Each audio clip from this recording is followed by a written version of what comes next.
Welcome back. This is part 3 of 3, Living on Purpose, as we continue our message today. A was, it is a matter of commitment. In the last part of verse 20, the brothers committed themselves to do what Joseph asked them to do. And now B, it is a matter of confronting unresolved sin. It is a matter of confronting unresolved sin. Now notice what the Bible says. Verse 21, they said to one another, "Surely we are being punished because of our brother. We saw how distressed he was when he pleaded for his life, with us for his life, but we would not listen. That is why this distress has come on us." Reuben replied, "Didn't I tell you to not sin against the boy? But you wouldn't listen. Now we must give an accounting for his blood." They did not realize that Joseph could understand them since he was using an interpreter. The 3 days in custody prepped the older brothers to do some soul searching, which they did. And then they began to speak about it openly in front of Joseph, thinking that Joseph couldn't understand. And for the first time in over 20 years, Joseph hears something that struck a tender chord within him. They spoke about him and what they did to him. There's a third thing that we understand here as we consider the importance of requiring some soul searching. That is this C. It is a matter of coming to grips with hurting others. It is a matter of coming to grips with hurting others. Joseph heard them talking about him, and they said, we see how distressed he was. And he heard what they were saying. And of course, they didn't realize that Joseph could understand. And it was pretty insightful for them to say what they did. And it was pretty incredible.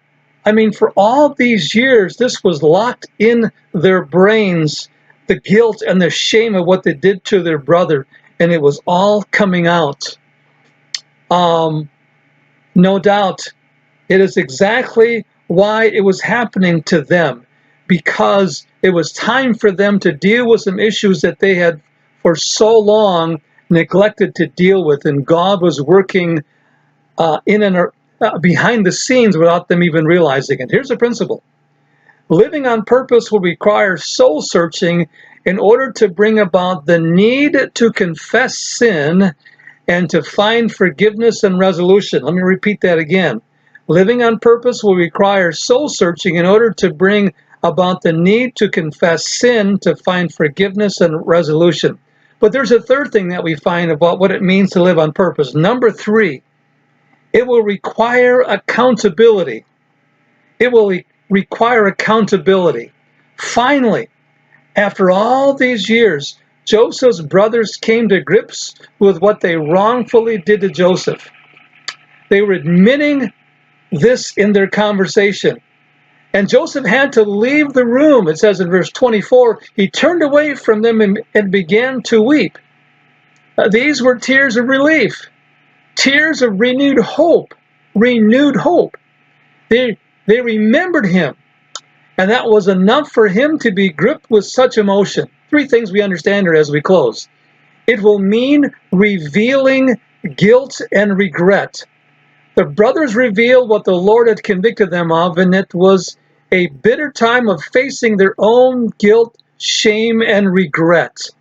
What a moment for them to share it in front of Joseph, and what a moment for Joseph to hear that, my goodness, they actually have a heart. They actually are concerned. It actually bothers them. There's a second thing that we find here. It will mean discovering a glimmer of hope.